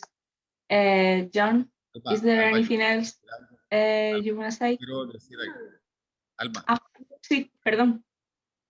Alba, mira, yo quiero, para cerrar, quiero manifestar lo siguiente. Bueno, este próximo viernes tenemos un intercambio de experiencias, algunos interrogantes que queden ahí pendientes, los vamos a abordar el viernes con una amplitud de participantes de parte del comité porque hay varias cosas para transmitir y además nosotros necesitamos retroalimentar también muchas cosas del proceso de Irlanda, ¿cierto? Seguramente hay algunas cosas importantes que nosotros debemos aprender de ellos. Y el próximo viernes está previsto un intercambio de experiencias. Yo creo que Tomás está enterado de eso, ya le escribimos en el chat.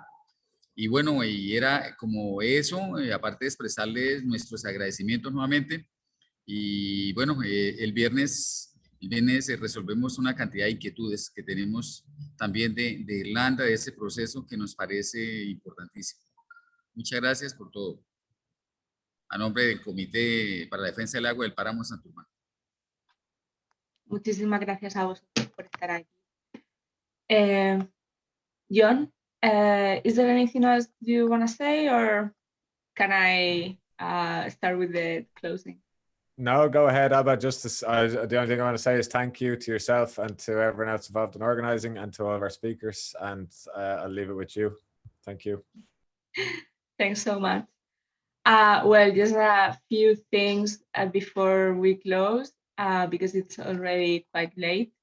I would like to thank, first of all, the speakers for being here, for spending this time with us.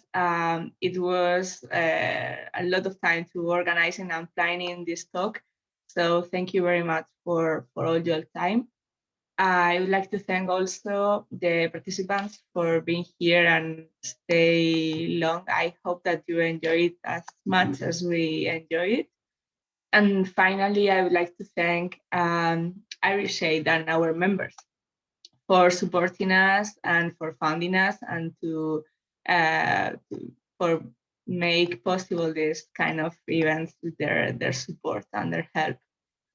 Just a few reminders. As I said in the beginning, this webinar has been recorded, so we will be uploading this on our YouTube channel probably tomorrow or the day after. So you can rewatch it and share it with the people that you think that they can be interested. We have in our YouTube channel also few past webinars and different talks that we have been doing all this whole COVID season, so you can check them too. And you will get also an email with the recording of the webinar with some links and information that our speakers share with us, and also with a link where you can give us their feedback. And this is quite important for us because it shows how can we improve, or any thoughts that you had on the webinar. And finally, if you enjoyed this session with us, I invite you to find us on our social media. We are Last Dublin on Twitter and Instagram, and Latin American Solidarity Center on Facebook. You can check also our website, it's last.ie. You can subscribe for free to our weekly newsletter, and if you very, very much like what we are doing and you want to support us for more events like this one, you can become members for 10 years per year. Thanks so much again for being here and for spending this time with us. It was lovely to having you here. Oscar, Luis, muchísimas gracias por haber pasado este tiempo aquí con nosotros. Sé que ha sido mucho lío organizarnos, mucho tiempo para que haya quedado algo tan bien y tan sólido. Así que desde Irlanda, bueno, aunque yo estoy desde España, pero desde las os queremos agradecer muchísimo por haber participado. Muchísimas gracias a Jennifer y a Linda también por estar aquí. Creo que ha sido muy interesante tener estas diferentes perspectivas desde Colombia a Irlanda, cómo nos afecta esto transnacionalmente. Y muchísimas gracias, por supuesto, también a nuestros compañeros de Terra Justa en Bolivia por hacer posible este webinar. John, mil gracias a ti también por hacer la mediación y os mando un abrazo a todos. Nos vemos pronto.